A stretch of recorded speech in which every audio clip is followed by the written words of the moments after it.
Hey everybody, it's Umber Rays here today talking to you about a few things. Number one, first off, I'm sick, so I did not do a live stream on this Saturday. I know I've been probably a little disappointing because I've been kind of keeping up with it, but hey, schedules change and whatnot, so not really much I can do about that.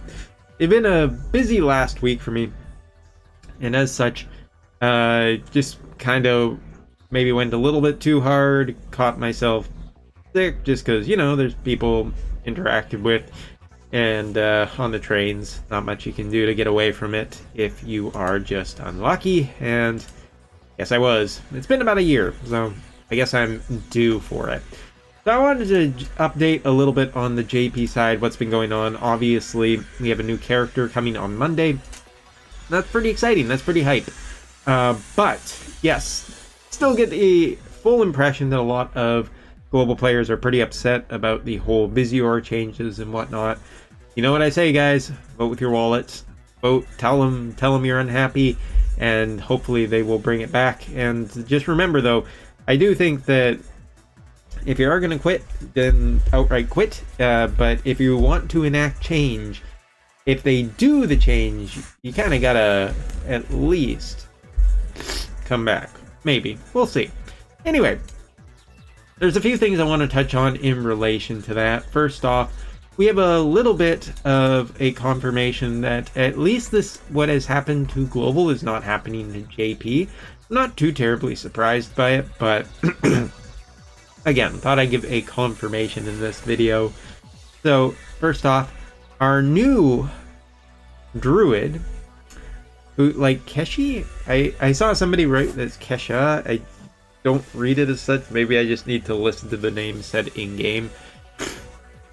But I don't really like Kesha, so I'm just not calling her that.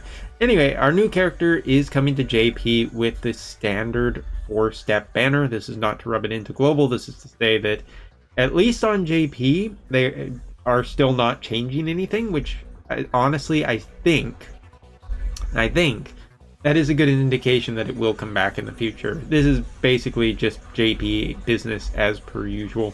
I think that will continue for us at least, and probably you guys when more higher profile characters that they are confident people want will show up. So yes, she has her basic step-ups and everything like that. We also have a little bit, kind of I guess, a special banner on the lead up to, excuse me, I do believe it is for the global, getting closer to that. Anyway, UR5s on a 50 pull, but that's not overly the big reason that I'm doing this video. The big reason is to talk about version 11.4, which actually does have some changes in the game that are kind of interesting. First off, let's talk about the things that we are getting. First off, improved behavior for receiving challenge mission rewards, the display deadline for gift opening, and as well the effect of reducing damage, which is the major key point for this video. Don't worry, I'll put a time code in here for the actual update information. So, yes, I am still very sniffly, but I am trying to do this video. Improved behavior when receiving. So first off, like these challenge boards from now on, when you have done a bunch of stuff and you click on them, will essentially just pop in all of the rewards directly into your inventory. You don't no longer have to press each and every one. It's a nice little quality of life update. Probably should have been in the game sooner, but what are you going to do? It is what it is. Next up, changing the display period for gift opening history. So 90 days after receipt is the change that will be happening, and they will be automatically deleted after 90 days. I don't think this is anything too bad, but it should be noted just as a general change. Now, the big thing. Implemented an upper limit for damage reduction effect. Now, this is the key thing that is going forward in the game, and I do want to talk a little bit about the theory about why this is happening. But basically, no type of damage or element can be immune anymore. You are now capped directly at 90%. meaning that you cannot hit 100%. You can't use any kind of effects or anything to hit 100%. 90 is the highest that you can go. Now, this is a little surprising because I thought, yeah, we've gotten damage resistance and damage resistance penetration. I thought we were going to get damage resistance, penetration, resistance, and continuing on that cycle forever, but that doesn't seem to be the case. What we are essentially looking at is a prevention of immunity, which to me, if I look at the general game, I don't know if it's as big of a problem for URs as it is maybe for SSRs. Like, I really thought and considered about why this would be implemented into the game, other than just maybe a safety for if characters are released in the future that are just generally really, really strong and are hitting those high values. You don't want completely immune characters because it would be a massive invalidation. So this is good foresight, but I wondered if this was related to some of the SSR and lower rank units being put in arena and whatnot, ones that can push incredibly high specific damage type resistances, and essentially trying to stop that from being too much of an issue and, let's be honest, a fun killer.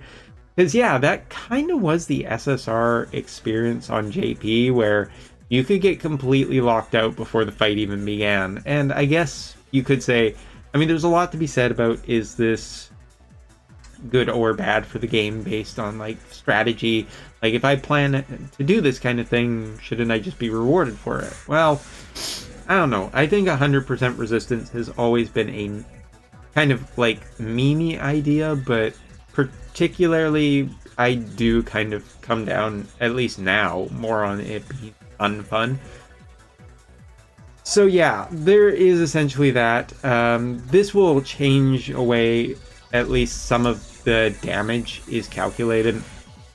And it's even mentioned in here, due to this adjustment, certain ability combinations may have lower effects than they currently have. So yeah, they're even addressing it right in this paragraph, that it is something that currently can be done that will no longer be able to be done.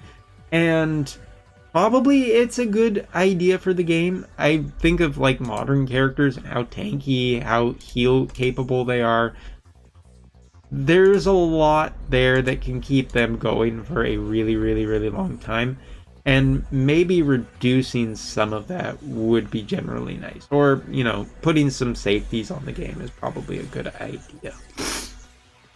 So yes, as I sniffle and sneeze probably for the rest of the night, I wanted to bring this update because I think it's kind of interesting.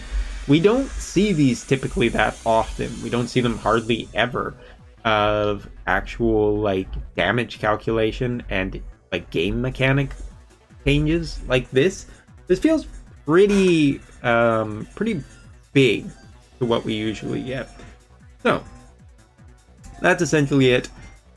Please let me know what you think in the comments below. Of course, I'm pulling for you globalers to get your lapis packs back, even though as a JP player I'm kind of a little bit sad that we've never had those. And the last thing is just that I hope everyone out there is having a good week and a good weekend. Please take care, don't get sick like me, and I'll hopefully be back next week making more videos when I feel better, because it's hard, man. It's hard to do recording of videos when you're sniffling and sneezing and coughing all the time. You're lucky that it was pretty tame for this video. Later.